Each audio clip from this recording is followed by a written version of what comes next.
Peeps, welcome to another video. Today I thought I would do a story time video with you guys, and I've been getting questions in the comments quite frequently about how I learned to sew and where it all started and what training I've had and things like that. I asked you guys if you would like to hear how I got into sewing, and the resounding response was a yes, so here we are. As long as I can remember, there's always been sewing machines and sewing around me since I was growing up. My nana sewed, mum sewed James and I's baby clothes when we were growing up as well. It never really interested me then that I remember, but I do remember very much enjoying wearing the things that nana and mum made for me. So when I grew up a little bit more, we were living in Elmswell, so I was probably about 12, 13-ish. I think, maybe a bit younger than that. But mum had a sewing machine, and I can't remember how it came about, but she took me to a fabric store to buy a pattern and some fabric for me to make something. Me being me, I picked out a jumpsuit pattern which I really liked, and it happened to be for a knit fabric.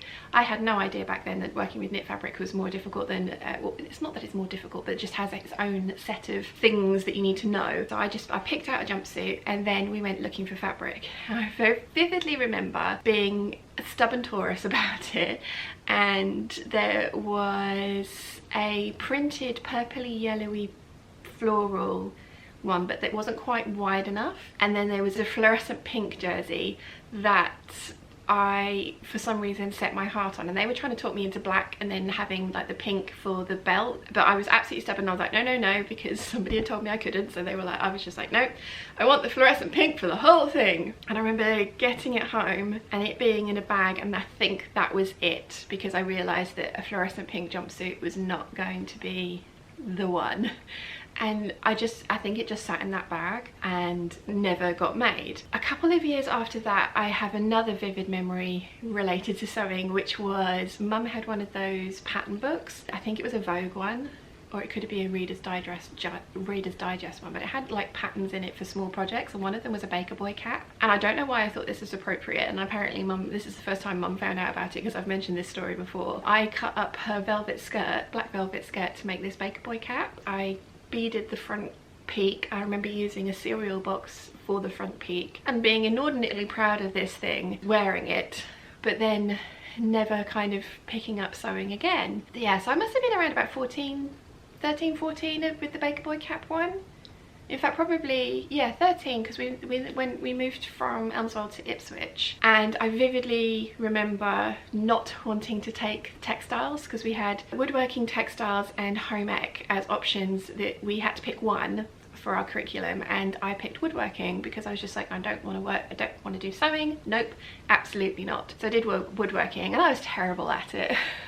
Really terrible at it, but it also had a design drawing side of it, which I very much enjoyed, and I was pretty good at that. I just didn't pick up a sewing machine or any kind of sewing for years after that, until I moved to London, and it was in the third place that I lived in London, so it must have been about 23-ish, and I remember seeing an advert for a Singer Featherweight 2, which was the most modern release at the time, and it was a half-price sewing machine. So I bought myself that, and I then went and bought a whole bunch of fabric from John Lewis, including chiffon and organza and like all the slippery, shifty fabrics that are horrible to work with when you know what you're doing, and a whole bunch of patterns. And then I remember discovering the McCall's pattern site in America, and they had one of their ridiculous sales on, like the patterns were like $1.50 or something. So I ordered myself nearly 20 of those patterns, and the shipping was more expensive than the patterns. I remember that because it was just like, wow. But at the time I had the money to spend, so I did,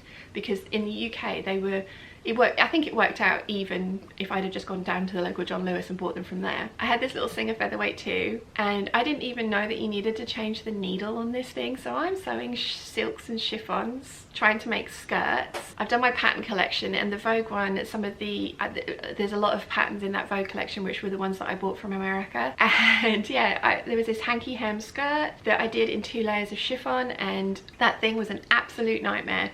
and it was terrible, and yeah, that one got put to the side. And then I decided to make a vintage Vogue reproduction pattern, which was an advanced one, and that thing was terrible as well, and I kind of fudged it, and I didn't read the instructions. There was, you know, they wanted stuff cut on the bias, and I thought that was wasteful of fabric, so I cut it on the straight of grain.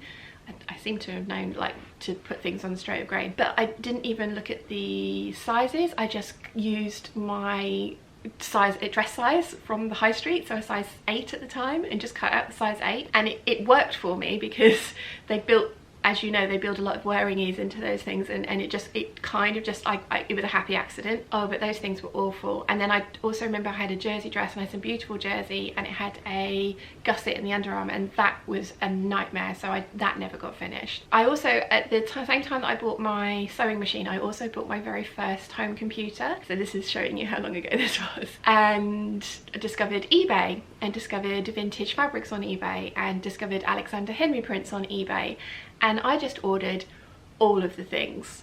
And I had my fabric stash back then, for me at the time, was huge. I had a giant IKEA box under my bed full of fabric, and Mum was buying me fabric at the time as well. Like when she was in Kuwait, she came back with 2 lengths of Dior silk, which I still have and still terrified to cut into, but they are absolutely stunning. But it was one of those things where it's just like all the gear, no idea kind of thing. That's when I bought my Lady Valet dress form as well, which was £135, and I just thought I needed one because that's what I'd seen other people do, so I bought myself one of those. That thing is pretty much useless. It's not great for fitting yourself because it's not remotely my shape, and it's got a different shaped bust, and the torso's not long enough. I do not recommend like the adjustable bust dress forms. I use mine for display purposes only. Basically, I use it as something to hang my latest work on because it's convenient. I don't use it for fitting, and I don't use it for draping because it doesn't work for that either. Anyway, I had all the gear, no idea, and I made myself some curtains, which I never hemmed. There's this going on theme here. I haven't hemmed the curtains in this house, and I've been living here for nearly 5 years now, so yeah. We'll get to it eventually. I want the bottom of the curtains for cushions, so yeah, I will get to it eventually, but I never hemmed the curtains back in this place either. Mum made me, because I lived on Buckingham Palace Road in London, so it was there were offices opposite me, and I had really big picture windows because I was in a Victorian house, or possibly Georgian. So Mum made me some royal panels to cover my windows perfectly, that went under tension rods at the top and the bottom. Meant I couldn't open the windows at the front, but I had balcony windows at the back which I could let air through like that, which was great. So Mum made those for me, and they were beautifully finished because Mum's always been very good at sewing. I kind of didn't, as I say, I didn't know about changing the needle, so I'm sewing all of these things with the same blunt needle that the machine came with. Anyway, skip forward a few more years, the sewing machine kind of just got stored and forgotten about. Right. So I'd moved into a new place in Tottenham Court Road, and I have a giant room in there, and whilst I was moving I obviously rediscovered my fabric stash, so I got a few of them out. I also had discovered Bark Cloth Hawaii, and I absolutely loved their prints, so again I had placed a giant order from them, and I had got all these beautiful prints in. I made myself the Butterick dress, which I hopefully will be able to put a picture up of here, and hopefully put a picture up of the finished dress as well. Although I was blogging at the time. My blog started in 2010, so wow, it's a decade, and I was kind of like, blogging was trying to get me out of my jeans and t-shirt uniform and into some of the amazing clothes I had, because I had a serious shopping habit at this time. So I had my 4 meters of IKEA wardrobes crammed full of beautiful clothes that I just really rarely wore because jeans and t-shirt were easy. I started the blog to so that I would have a reason to get dressed up, and so I started trying to daily blog, and my life was really not that interesting. So yeah, some of the early blog posts were pretty awful, and I was taking photos on my Fuji Fine Pics on a timer on my mantelpiece. I had a fireplace in my room in front of my then white IKEA wardrobe doors. Grainy, awful, terrible pictures, but it kind of got the idea. And all the kind of like looking off into space, because I didn't like the way that I smiled at camera and things like that. The blog was kind of weird. But having moved into this new place, I had, like I say, rediscovered my fabric stash. So I made the Butterick dress, and it was okay. I've done my earliest makes that I still have video, which I will link up here and also in the description box down below, so you can go and watch that. I knew nothing about finishing things. Again, this was another one where the strips, the ties were meant to be cut on the bias, and I thought that was wasteful, so I just cut them on the straight of grain. The fact that they worked was amazing. So I made this dress, and then I'd started my new job at Playboy, and I had 8 weeks of training, and we were meant to dress up for training because we were going into this job that was meant to be this glamorous job of looking put together all the time, obviously in a uniform, but for training they were making our uniforms. So I wore a couple of the things that I'd made to training, and you know, everyone was, my style was always very fit and flare, that kind of thing. And when I wore the dresses that I'd made, everyone was like, oh wow, that's amazing, really like it, would you make me one? It's like, yeah, sure, no problem, of course I will, yeah, no worries. And thankfully they never took me up on that seriously because oh gosh, they were not good. But I remember taking a whole weekend off at Playboy because I wanted to make myself some more of these dresses, because I had the Alexander Henry print and I also had some more of the bark cloth Hawaii prints that I wanted to turn into dresses. And at the time I was obsessed with short dresses. I liked my legs and I was very happy wearing short dresses like that to out and generally, and I wanted these dresses for going out clubbing. And for me, in my head, when I went clubbing, the longer skirts that I like to wear were too prim and proper, so like mini skirts were the thing. So I was making these mini dresses, and I remember laying all the fabric out on the floor in this, like I say, I had a big room, laying all the fabric out on the floor and cutting them out, and one of the Alexander Henry prints wasn't wide enough for the circle skirt, even the mini one that I'd done, which I think I have cut the pattern pieces. That was another thing, I didn't trace pattern pieces, I just cut them out. So those patterns unfortunately are cut at one of the smaller sizes that's never going to fit me, and I am looking to try and replace them if I can. But yeah, so I think the Alexander Henry print wasn't wide enough for the circle skirt, so that there was like a bit chopped off at the sides, and I just kind of like smooshed a piece on. And now I have done that nowadays for some of my skirts, but I've done it a little bit more thoughtfully, because I kind of sewed the circle skirt together and then laid it down and tried to make like the corner fit rather than seam together the piece and then cut it out. I just smooshed it together. So anyway, I spent this weekend making those things, and they were terribly finished, and they've got holes in them. And again, if you watch my earliest makes video, I show you all these things. They were awful. And again, I don't think I changed the needle on my sewing machine. Yeah, it just was terrible, absolutely terrible. So I kind of put sewing to the side again for a while, because it was just like, oh no, I'm not, I like the things that I'm making, but meh, you know, well, it hadn't hooked me yet. One of the reasons that I had started making things for myself was because buying things on the high street was really difficult, because I was an hourglass shape, I had a very long torso. I remember going to River Island one time to try and find a New Year's Eve dress, and there was this beautiful beaded mini dress. It was a halter neck, backless, and just absolutely stunning. But if I did the halter neck up and had it fit over my torso, my knickers were on show, it was that short. And then if I pulled the dress down so that it was a decent length at the bottom, the halter neck came to here, because I have, like I say, a long torso. High-waisted stuff that was meant to be super high-waisted would kind of not quite sit there, so it wouldn't fit me correctly. And then getting things to fit my butt and then also fit my waist was nigh on impossible. I mean, at the time I think I had a 24-inch waist and 38-inch hips. And nobody made clothes that fit those proportions. I also had a 36-inch bust. So yeah, nobody made clothes that fit those proportions. So that was why I was trying to branch out into making stuff for myself. Stuff that fit, stuff that looked good, and stuff that I would wear. But yeah, I was terrible at it. Absolutely terrible at it. So after taking that weekend off at Playboy to make all the dresses, and then them turning out, I wore them out in public, and again people asked me to make one for them, and I was like, yeah, sure, no problem, it'll be fine. Thankfully, again, they never took me up on that, because I told them that they had to buy the fabric, and that never quite materialized.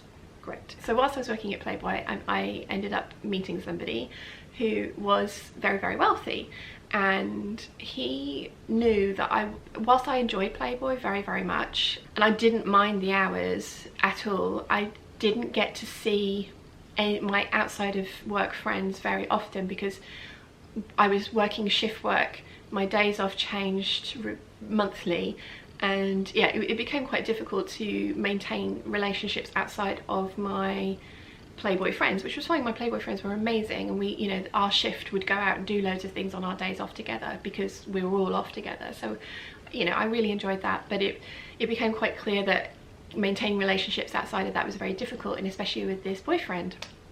As I mentioned, he was very wealthy, so he turned around to me and said, why don't you start your own business? I was like, well, because I don't know what I would do. And he said, well, you love clothes and you love making things, so why don't you do something revolving around that? And it was just like, yeah, okay.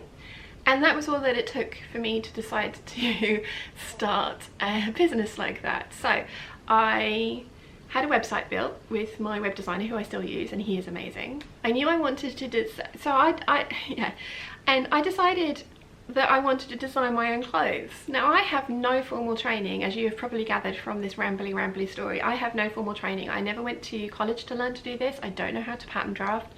I'm completely self-taught with all of the sewing knowledge that I know, and I'll get to that in a little bit. But yeah, I decided with zero experience that I wanted to start a clothing line because that's a sensible thing to do. I mean, I knew the things that I liked, I knew the things that I wanted to buy that I couldn't buy because nobody was making them. So I hired a pattern cutter who is amazing, and I would tell her the type of thing that I wanted. She would make up the muslin and she'd come back, she'd fit it to me. I'd tell her the tweaks that I would like to make. She'd finalize the pattern, and I have a whole bunch of those patterns. I think I have around about 12 patterns that I've designed.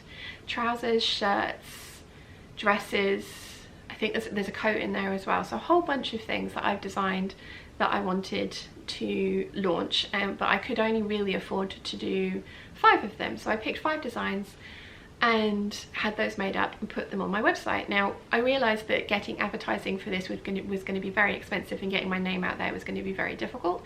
So I also decided to stock Trashy Diva and Bernie Dexter dresses as well, because they were well known, they were the similar type of style to what I was doing, and they would help my SEO, would bring people into the website. And the idea was that they'd come to the website, they'd see all the dresses, they'd see my dresses, and they'd buy my dresses.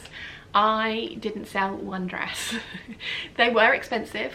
They weren't as expensive as they should have been, but they were expensive, and it didn't work. I sold all the Trashy Diva and I sold all the Bernie Dexter, but my designs didn't work. So it was like, okay, well, you know, live and learn. I didn't do my market research at all, and it wasn't good. I had started my own business. I'd left a very lucrative paying job, and whilst my boyfriend had given me a very large amount of money to start the business and buy the sewing machine and buy all of the things and buy the advertising, buy the website, pay for my pattern cutter, or buy the fabric samples, all of these things, buy the stock, I had the money had been budgeted and designated for the website and for the shop, and there wasn't really anything for me to live on. I didn't think about that. I thought I was going to be an instant success. I thought I was going to, like, because I worked it out, if I sold all those dresses in the first week, I was going to make all this money and I'd be able to buy new stock, and then I'd be able, you know, pay myself, and it was going to be amazing.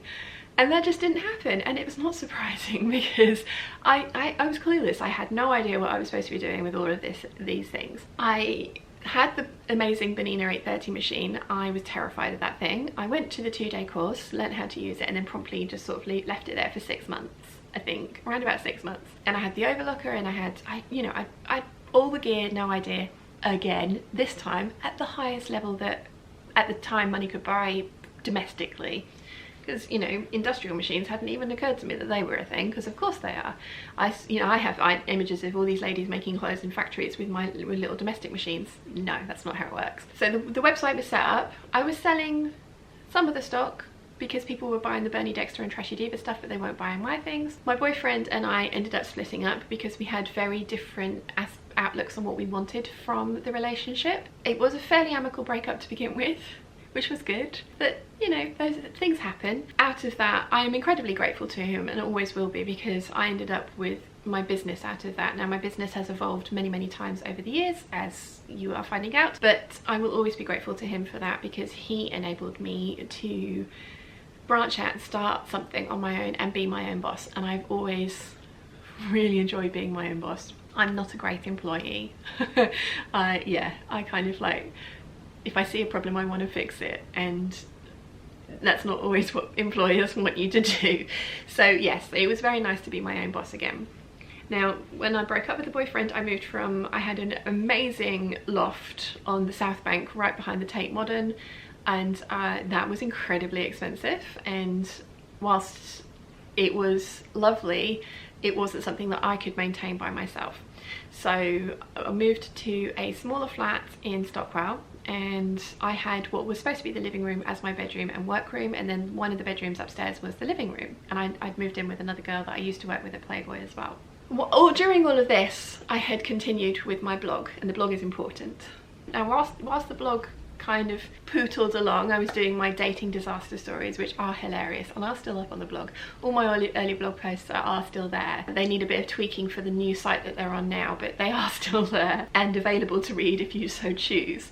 But I was kind of pootling along, and I discovered Forever Amber, and she had at the time 3 blogs, I think, and one of them was Superwoman, Forever Amber, and then a makeup blog. On Superwoman, Amber obviously has a love of shoes, as do I, and she'd set a challenge that you had to wear every pair of shoes in your wardrobe over that year, and if you didn't wear them, they had to go. I thought that was a really good idea because I had all these beautiful shoes, and again, I wasn't wearing them very often because I had no reason to. So I was, you know, I took up this challenge and failed miserably at it. I think I managed about 3-4 months of it, and then kind of it petered off, but I liked the idea. But it also then introduced me to other blogs, and one of the blogs that it introduced me to was Donny Clackett. I absolutely fell in love with her wardrobe and her shoe collection. I'm not a fan of Swedish has-beens on me, but I do like them on other people. And she also had a lot of irregular choice shoes as well, I believe, back then. So anyway, I discovered Donny Clackett, and I was looking through her things, and she was making her own clothes, and they looked amazing on her. And she was using the most awesome quilting cotton prints that were just absolutely beautiful, and I was just like, wow, that's really cool. She had made the By Hand London Anna dress, and I was just like, okay. So I clicked through the link, found the By Hand London website, and purchased the Anna dress. And I think it was the Anna, the Victoria, and the Charlotte skirt were all that were available at the time, so I think I bought all of them. I have all of their paper patterns that they ever released. So the pattern arrived. I'd ordered some green 4-leaf clover quilting cotton from Etsy. I think it came from Japan. I've got some lining fabric. I had some poly cotton bias binding. I followed the By Hand London tutorial for a full bust adjustment because reading the pattern instructions, I needed that. And I followed their sew along to make this dress. And the first time I made the By Hand London skirt, and I hated it on me, for the kind of like short skirt, it was like, no, this is not me. So it wasn't me. So I ordered myself some more fabric, and then I cut out the 5-panel circle skirt that I'd had Jeanette draft for me when I'd started Kittenish Behaviour. I made the By Hand London Anna dress, lined the bodice, I'd done a full bust adjustment, I'd added a waistband because the bodice wasn't quite long enough, and then I added the 5-panel circle skirt that had been drafted for me, and I French seamed that, and then I finished the edge with bias binding, and I'd put in an invisible zip, which is not great, but it's still, you know, it was the first time that it had gone in as well, because again, I had followed the tutorial. I still have that dress. I don't think I will ever get rid of that dress. I've donated quite a few of the other dresses that I've made, the shorter ones, because I don't wear shorter dresses like that anymore. I think the longer skirt length suits me better. The green 4-leaf clover, gold 4-leaf clover dress, I will never get rid of because it was the first thing that I made that it was actually beautiful and well finished and fit me, and I loved it. And I also wore it the day I passed my driving test, so it's my lucky dress, so I'll never get rid of that dress. But yeah, that was kind of where it all started from. So anyway, I don't think I will ever get rid of my lucky 4-leaf clover dress, because as I say, it was the first thing that I had made, finished, that fit me well, that was beautifully finished, that I would have been proud to show people the inside of as well as the outside. So yeah, that dress I think will forever be in my wardrobe as kind of a reminder of where it all started. But that was how I started learning to sew properly was through finding blogs and the independent sewing pattern designers who amazingly put together sew-alongs for the patterns that they'd released. Because whilst the instructions were great, and they are great compared to the big four, there is a lot of assumed knowledge in the big four patterns, whereas the indie patterns tend to hold your hand a little bit more and explain things in more depth so that you understand the thing that you're doing and why you're doing it.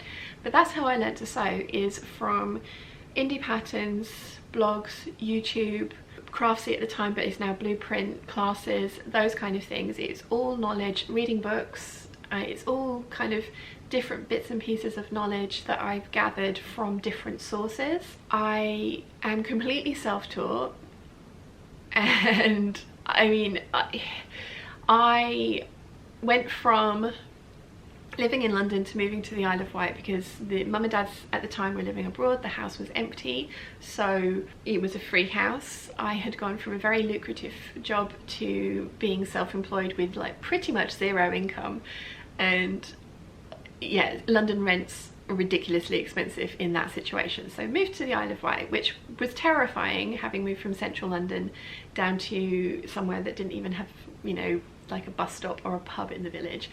But I did it and it was quite fun, and I kind of carried on with the blogging for the first sort of year or so, kind of trying to sell the Trashy Diva stuff and things like that, and it didn't, you know, it didn't take off in the way that I had hoped it would. I did sell stuff.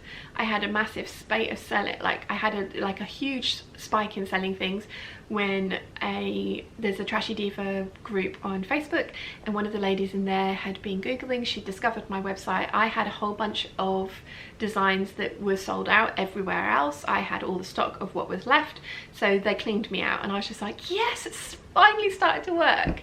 And I ordered some more stock in, and it was the current stock, and then that was readily available in many places. And the only reason I'd had that huge spike of sales was because I'd had designs that were sold out and everybody was lusting after. The Kittenish Behaviour as a fashion retailer was not where it wanted to go.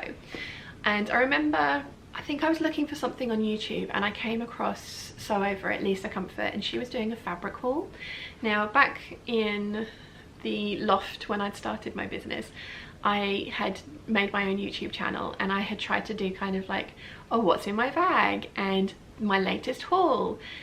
But I did the latest haul, fashion haul, of things that I'd bought from the high street just before I started a year no shopping ban, and it was like, well, how are you going to sustain this? So I think I did the 2 videos on that channel, which I think I still have somewhere, and I may upload at some point for you guys to have a giggle at, because oh my goodness, again, all the gear, no idea kind of thing. I had a YouTube channel, and I'd put, when I first started, it was paper crafting, because that was something I discovered on the kind of like, I'd been using YouTube and I discovered that, and again through, I think it was through a blog. One of the bloggers I followed had got a paper subscription box, and I'd kind of went through there, and then I found Kathy Orter, who's now Kathy King, who does paper crafting tutorials, and they're amazing, and I have made lots and lots of her products. And as you can probably see back here, you know, I have stacks of paper and loads of paper crafting stuff as well. So that was what my YouTube channel started out as, because I really enjoyed seeing what other people had made. So I'd make something and I'd upload a video. And some of my highest watched videos actually are those old paper crafting ones, which always surprised me. But again, that kind of was one of those things that was a hobby. It wasn't something that had really captured my interest. When I was on the Isle of Wight, skip forward to 2013, I think I moved down here.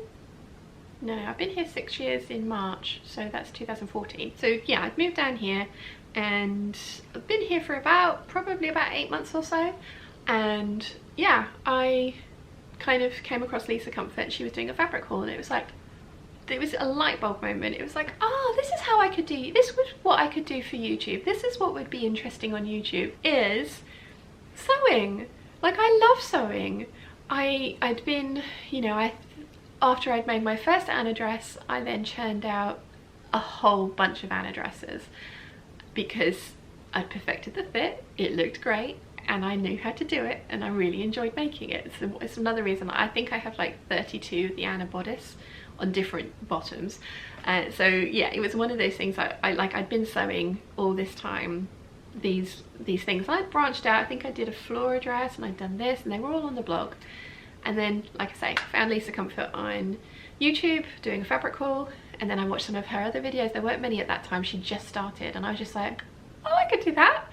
And so I think my very first fabric or sewing related video is me literally saying, I saw Lisa Comfort do this, I thought it was a great idea, here's my fabric haul and what I'm planning to make this month. And as ever, was overly ambitious, but I think I got most of it done. In between these times, I had found the Island Artisan, which was at Apps Heath, and it was in a polytunnel, and you could rent space in the polytunnel.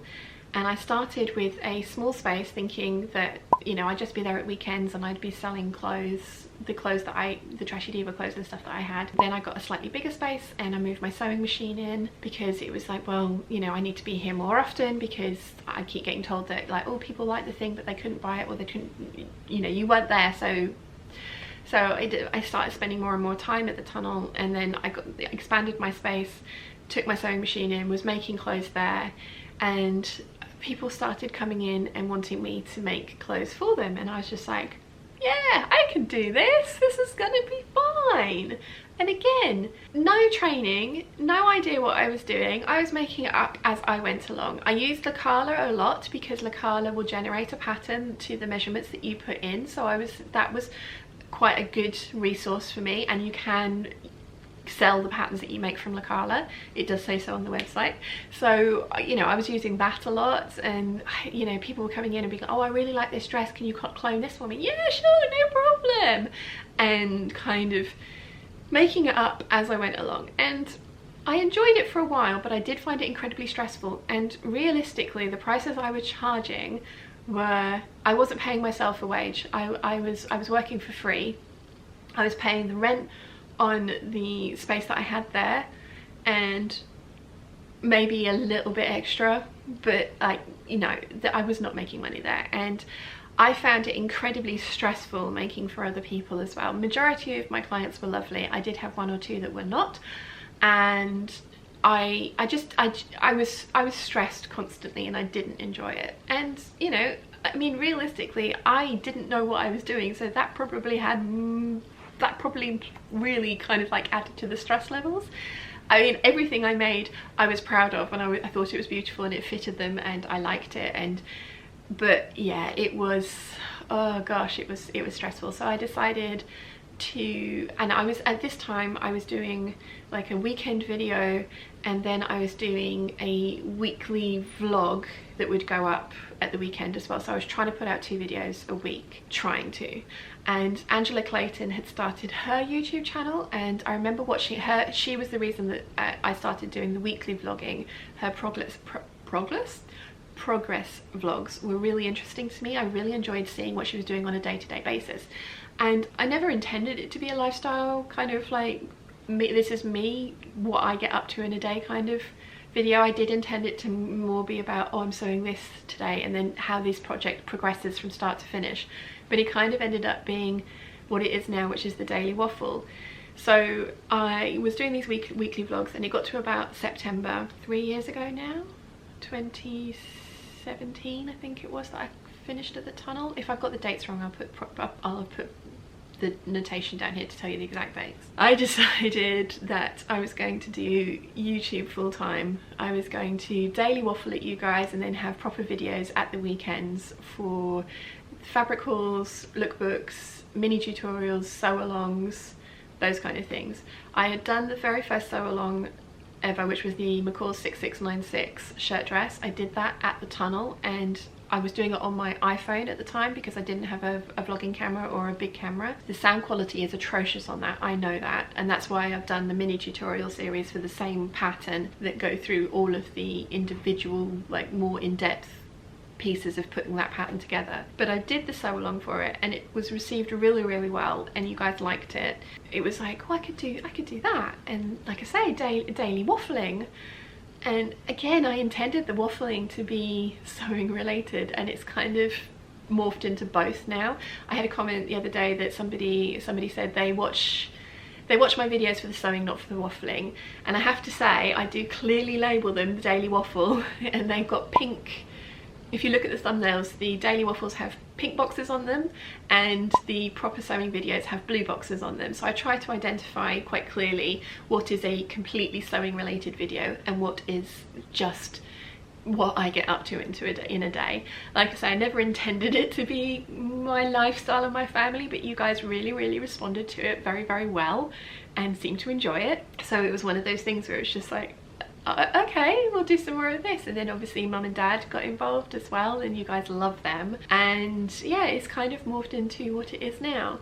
So the too long didn't read, long story short, I have no formal training in sewing or pattern drafting or any of these things. Everything that I do, I have learned from blogs, from tutorials, from sew-alongs, from online, from YouTube, from classes, like blueprint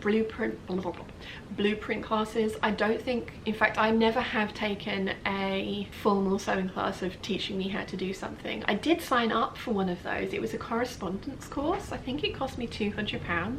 I signed up for that, and the first thing that they wanted you to do was sew on lined paper and sew straight lines on lined paper, and I was just like, what? I don't want to do that. And so I just didn't do the rest of the course, because it was one of those ones where you got modules, and then when you completed the module you got the next module. I am not that kind of learner, clearly. I didn't enjoy that, so I have taught myself. So everything that I know is gleaned from the wide world and all the information that is out there, and if I can do it, you can do it. The point of my channel, the thing that I wanted to do, was kind of amalgamate all of these different things that I'd found, like the 6696 sew along. There were different things that I had found from lots of different sources, and I credit all of those sources in each individual video, and the same for the mini tutorials. For example, learning to French seam a inseam pocket, it was Sew Mama Sew, I believe, that had written the blog post for that, and I found the blog post incredibly helpful, obviously, but seeing photographs of each individual step was good, but seeing a video of how it went together helped, or would have helped me more, because you could actually see where something got folded over and where one photo went from there to there. You saw the in-between part. You saw the in-between part of how that got from that stage to this stage. All of the videos and sew-alongs and things that I do, it's all kind of knowledge that I've gathered from other places, and I wanted to share it with you guys in one spot. And as I say, I always credit a source. If I have learned a specific technique from somebody, I will always credit that person and their either blog post or video or whatever, and it'd be like, look, this is where this came from. And I also try not to, for example, the paid for courses on Blueprint, I'll never repeat that information to you guys, because you can go out and buy that course yourself and learn the same thing that I did. If I get a bit of a technique from one of those videos that I include in a sew along, then I feel that that's okay, but I would never obviously replicate the entire course for free for you guys if it's a paid for course where I learned the information originally. So yeah, that's how and why I have ended up where I am now. I kind of pinch myself every now and again, because I have my dream job. I love what I do. I love talking to you guys. I clearly have the gift of the gab, because this video is going to be about half an hour long. It really didn't need to be. Yeah, I enjoy interacting with you guys. I enjoy the community that's been built up around sewing. The majority of people in the sewing community are absolutely lovely and so supportive, and I really enjoy this whole thing. I love being able to make my own clothes. I love being able to wear things that are unique to me, that fit me well. I enjoy learning. That's one thing that I've found. That's another reason that I'm a terrible employee, is because I enjoy the learning aspect of a job. And once I get to the point where I've like, and now you've learned everything, go do, and it's just like, okay, but is there not more to learn? Like I really enjoy progressing and bettering like my knowledge of something.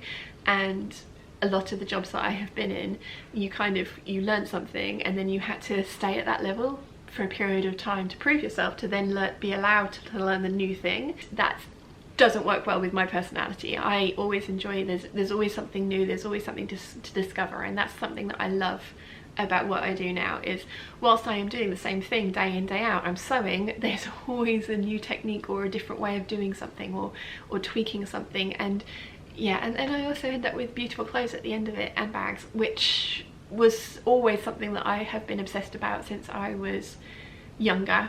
Yeah, since I was a little girl. So it's just amazing and fabulous, and it's thanks to you guys as well. Like I wouldn't be able to continue to do what I do without you guys and your continued support. So thank you very much for being a part of my crazy little world, in my tiny little corner of the internet. I very, very much appreciate it. That was long-winded, wasn't it? That's how and why I started sewing. So I hope you enjoyed that. If you have any questions, please let me know in the comments down below and I will try and answer them. And yeah, I hope you enjoyed that, and if you did, please give this video a thumbs up. If you haven't yet, please subscribe, and I'll see you again very soon. Bye!